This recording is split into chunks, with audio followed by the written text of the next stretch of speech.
नमस्कार, fate and Fortune के दर्शकों का स्वागत है। और आज के जो वीडियो का विषय है वो भी चंद्रमा से ही संबंधित है। पहले भी मैं 2 वीडियोस बना चुकी हूँ जो चंद्रमा से संबंधित थी। इस वीडियो में मैं आपको ये बताऊंगी कि कौन कौन सी रेमेडीज कर सकते हैं, क्या उपाय आप चंद्रमा के लिए कर सकते हैं जिससे आपका चंद्रमा उन्नत हो सकता है, बली हो सकता है, उसमें सशक्त हो सकता है, उसमें बल मिल सकता है। और आपको जो चंद्रमा से संबंधित समस्याएं हो रही हैं या कोई हेल्थ प्रॉब्लम हो रही है या आपको डिप्रेशन या किसी तरह का भी कोई समस्या आप चंद्रमा से संबंधित जूझ रही हैं, हेल्थ से संबंधित या मूड से संबंधित, तो उनमें कमी आएगी। वो पूरी तरह से ठीक तो नहीं होंगे लेकिन उसमें कमी अवश्य आएगी। तो आप ये चंद्रमा के उपाय करके अपनी लाइफ को बेहतर बना सकते हैं। तो कौन कौन से चंद्रमा के उपाय आज बताए जाएंगे। आज की वीडियो में मैं उन उपाय के बारे में भी बताऊंगी जो लाइफस्टाइल से संबंधित हैं, जो हमारे जीवन में हम कुछ बदलाव करके चंद्रमा को उन्नत कर सकते हैं। चंद्रमा किस प्रकार कमजोर होता है ये मैंने आपको पिछले वीडियो में बताया ही था कि चंद्रमा अगर 6ठे, 8वें और 12वें घर में है तो कमजोर माना जाता है। लेकिन प्रश्न उठता है कि कौन सी राशि में भी है। तो अलग अलग जो राशियों में बैठा हुआ चंद्रमा अलग अलग तरह से प्रभाव देता है।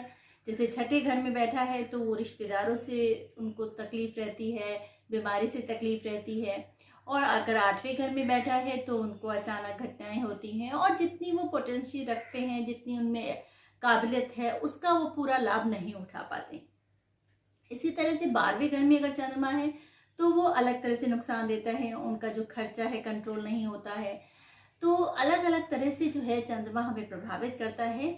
लेकिन मैं कुछ सामान्य उपाय बता रही हूँ जो सब तरह के जो चंद्रमा अफ्लिक्टेड है, कमजोर है या राहु से प्रभावित है या केतु से प्रभावित है, तो वो सभी लोग कर सकते हैं। तो चंद्रमा के जो उपाय हैं उसमें एक महत्वपूर्ण उपाय ये भी है कि आप चांदी पहन सकते हैं। चांदी हर एक व्यक्ति को नहीं पहननी है, लेकिन जब आपने देखा होगा कि बचपन में किसी की भी कुंडली दिखाई जाती थी तो वो बता दिया जाता था कि चंद्रमा कमजोर है तो चांदी पहन लीजिए। चांदी का आप तीर पहन सकते हैं, चांदी का चंद्रमा गले में डाल सकते हैं। लेकिन ये सही नहीं है, क्योंकि यदि आपको चांदी सूट नहीं करती, वैसे आप पहन सकते हैं, लेकिन यदि कुछ लोग जैसे कि धनु लगन के लोग होते हैं या सिंह लगन के लोग होते हैं तो उनको चांदी नहीं पहननी है। तो इसलिए उनको चांदी का जो ये प्रभाव है उल्टा पड़ सकता है, उनको चांदी नहीं पहननी है। हाँ, एक कार्य कर सकते हैं वो कि चांदी का लोटा या चांदी का कोई भी बड़ पात्र में आप अपने घर में पानी रख सकते हैं। और यदि ये संभव नहीं है तो किसी भी कांच के बर्तन में आप पानी भरकर उसमें सफेद फूल डालकर और चांदी का कोई टुकड़ा उसमें डाल दीजिए। उससे आपको चांदी का प्रभाव भी मिलेगा और आपको चांदी पहनने की जरूरत भी नहीं होगी। इसी तरह से चांदी के और भी बहुत सारे उपाय किए जा सकते हैं, लेकिन मकसद वही है कि आपको चांदी का प्रभाव प्राप्त हो। चांदी के बर्तन में आप पानी पी सकते हैं यदि आपको चांदी सूट करती है। लेकिन धनु लगन वालों को ऐसा नहीं करना है और सिंह लगन वालों को भी ऐसा नहीं करना है। तो चंद्रमा के एक ये बहुत ही कारगर उपाय है। और इसके अतिरिक्त भी कई उपाय हैं चंद्रमा के, जिसमें एक बहुत ही महत्वपूर्ण उपाय है कि शिव जी की आराधना करना। आप शिव जी की पूजा करेंगे तो आपको जो है शिव जी जो है चंद्रमा को सिग्निफाई करते हैं। और साथ में जो है उसमें सोमवार का दिन होता है, तो सोमवार के सोमवार आप शिव जी की आराधना करें, शिव जी को जल चढ़ाएं। जरूरी नहीं है कि आप दूध चढ़ाएं, दूध का आप दान दे सकते हैं। किसी भी व्यक्ति को आप दूध का दान दे सकते हैं। और अगर कोई बूढ़ी व्यक्ति मिल जाए तो और भी अच्छा है। तो या मंदिर में आप दूध रख सकते हैं, लेकिन आपको शिव जी के ऊपर जल चढ़ाना है। तो इस तरह से आप अपने चंद्रमा को उन्नत कर सकते हैं। इसके अतिरिक्त भी और बहुत सारे उपाय हैं, जैसे कि यदि आपको दूध सूट नहीं करता है रात को और आप दूध पीना चाहते हैं तो आप दूध में केसर या कुछ पदार्थ डाल के, जैसे कि बॉर्नविटा या कोई भी चीजें डाल के पिए। उससे आपको चंद्रमा आपका अच्छा रहेगा और नुकसान नहीं देगा।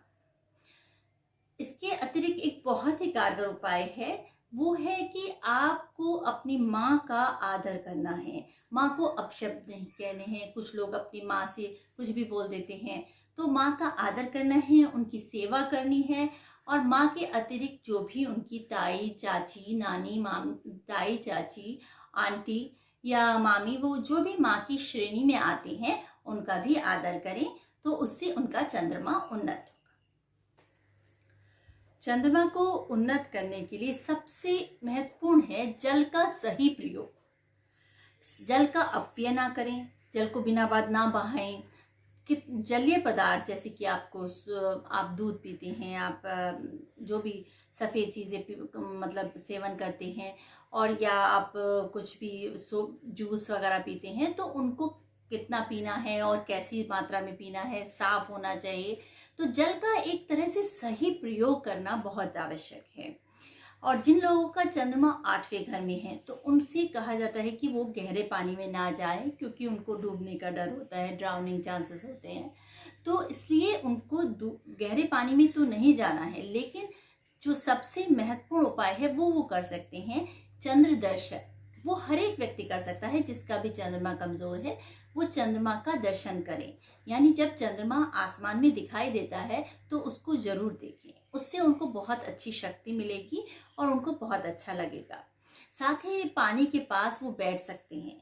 खासकर चंद्रमा जिनका 8वें घर होता है उनको पानी बहुत पसंद भी होता है, तो वो पानी के किनारे अगर आप बैठेंगे तो उनको अच्छा लगेगा। खासकर जब उनको मूड स्विंग होते हैं, उनको जो इमोशनल भावुकता उन पर हावी हो जाती है और वो उससे प्रभावित हो जाते हैं, तो ऐसे भी वो पानी के पास जा सकते हैं।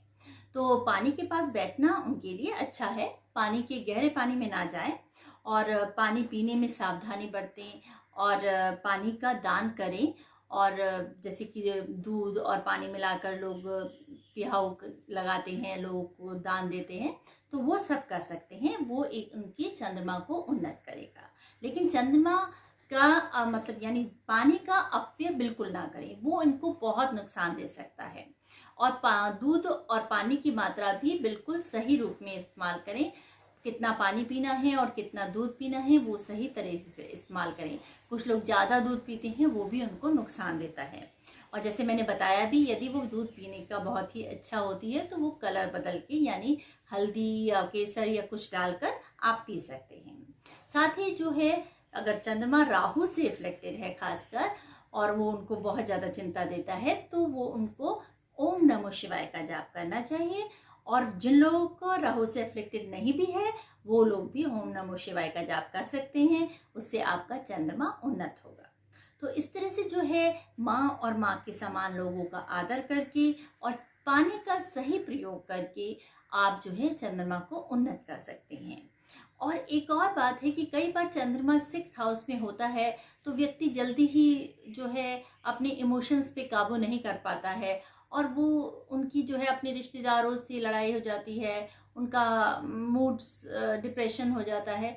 तो उससे बचने के लिए उन्हें जो है थोड़ी देर मेडिटेशन भी करना चाहिए। और उससे क्या है, और कई बार कुछ चीज़ों को इमिडिएटली रिएक्ट नहीं करना चाहिए। तो उससे क्या है, उनको शांति मिलेगी। अपने आप को कूल करने के लिए प्रयास करना चाहिए, अपने आप को शांत करने का प्रयास करना चाहिए। उसके लिए वो ज़्यादा से ज़्यादा पानी पिए दिन में, रात को नहीं पिए ज़्यादा पानी, दिन में ज़्यादा पानी पिए। तो इस तरह बहुत सारे उपाय करके, और खासकर यदि आपका चंद्रमा कौन से घर में है उसके अनुसार उपाय करें तो और भी अच्छा है।